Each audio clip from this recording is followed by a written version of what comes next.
So I use sail training slightly differently. So when I say sail training, I don't mean learning how to sail or teaching people how to sail, but there's a whole community around the world, actually, but including the UK, of organisations that use sailing on a large-ish vessel. Sometimes they're tall ships, sometimes they're large yachts, that use sailing on those vessels to teach people not how to sail, but teamwork, communication and leadership. So in the UK, there's about 30 separate charities that take young people out to sea. And so it's not, they are learning to sail, but it's not just learning to sail. It's not the aim of the exercise. Right. So they're learning how to sail. They're usually on board for 4 days to a week.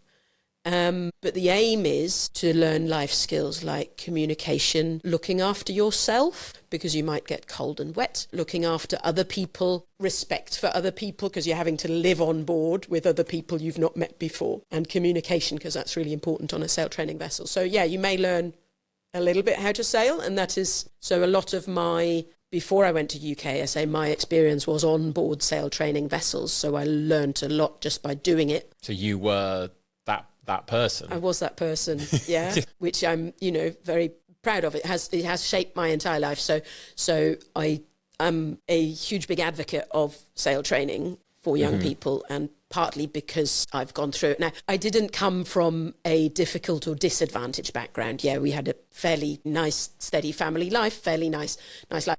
So a lot of sail training works with young people who don't get any opportunities.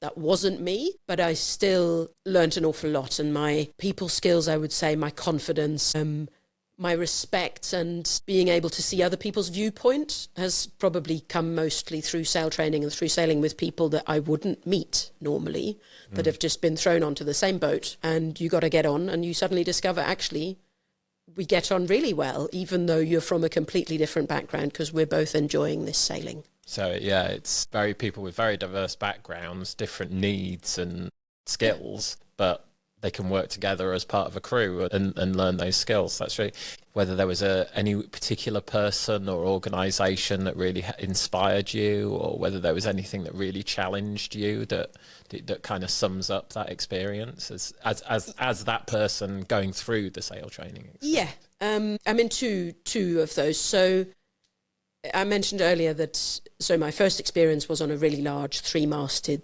square rigger. Then I discovered, just because we saw it advertised publicly somewhere, that tall ships races happen every year. And the rules of tall ships races is that 50% of the crew on each vessel have to be under 25.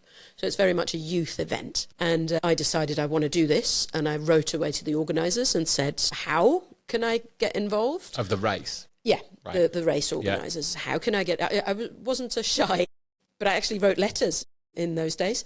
How can I get involved? Back in the old days. They sent me a printed brochure by post and said, these are the organisations that take part. So I wrote to all of them, and I liked the sound of one of them, which is actually fairly local now, interestingly. It's called Morning Star Trust. So at the time, they were based in Chatham on the Thames estuary. And that's an old royal dock, isn't it? Is that right, Chatham? Yeah, it is. Yeah, it is. Yeah. And a museum similar to... the ones we have in Portsmouth and Gosport, right, yeah.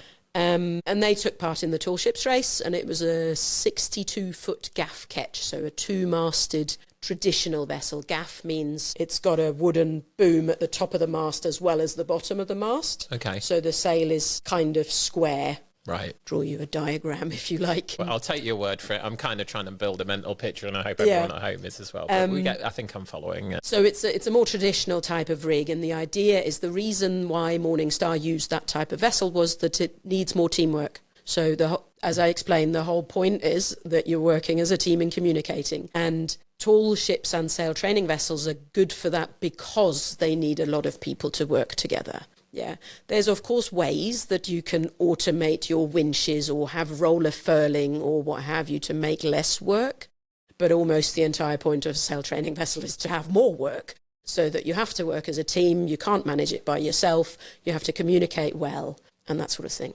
I suppose, follow on, does that mean that often they're keeping traditional ways of doing things alive that are now on a modern, if you've got a big modern yacht, like you say, you just press a button and things happen? In some cases. So some of the sail training vessels around the UK 100 years old. So you've got Jolly Breeze, which is based on the Hamble, but you see her quite often in the Solent with red sails, sort of black hull, bowsprit, red sails. She is 112 years old now.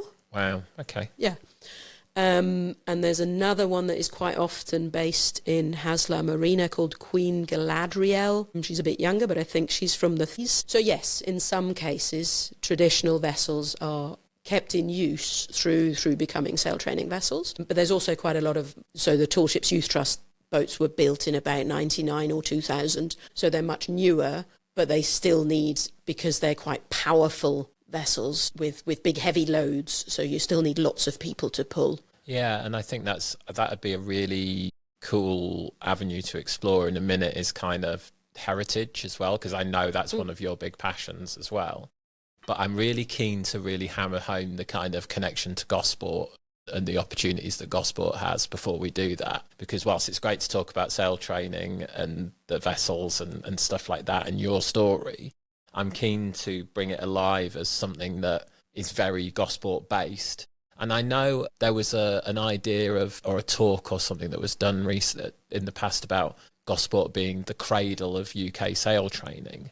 And I wonder if you could talk about that a bit and to kind of bring that story alive. No, absolutely. I did give a talk at the Heritage Open Days a couple of years ago about the history of sail training and the connection with Gosport. It's a slight shame because at the moment there isn't that many organisations, or there's one based in Gosport. There's a couple based nearby in the Hamble, and there's Tall Ships Youth Trust over in Gunwharf Quays. But very much the history of sail training as a concept is linked to Gosport. So, for example, there's a few different stories as to how sail training developed as a concept. A lot of the organisations in the UK were formed sort of late 50s, early 60s.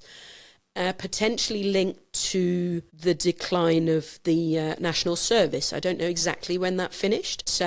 The post-war years as well, yeah, I suppose. So, some organisations saw there was a bit of a gap and there wasn't adventurous things for young people to do, initially young men, and taking them sailing on a large vessel is quite an adventurous thing, and that should be started. And there were several organisations that started almost around about the same time. So, for example, Tall Ships Youth Trust was called Sail Training Association. It's their 70th anniversary this year. The Ocean Youth Trust, it was based in Ocean Village now in Southampton. They were formed similar time, so late 50s, early 60s, something like that. And their first vessel was based in Gosport, was on a mooring in Gosport, was a boat called Duet, which is a beautiful Edwardian yawl. At some other point, I'll do the pub quiz guide to types of sailing vessel, because you can really get down rabbit holes and maybe we could do a bingo card. I think so, yeah. Different types of vessel. So Ocean Youth Trust had Duet that was based here, and there was also what's now called the Rona Sailing Project on the Ham. They were initially called the London Sailing Project, and they also had their vessel based in Gosport in the 60s. So it was all very much happening here. There is in fact a road in Gosport named after the Rona Sailing Project. There's Rona Place, which is sort of opposite the Castle Tavern. It's one of the sort of car parks on that side of the road.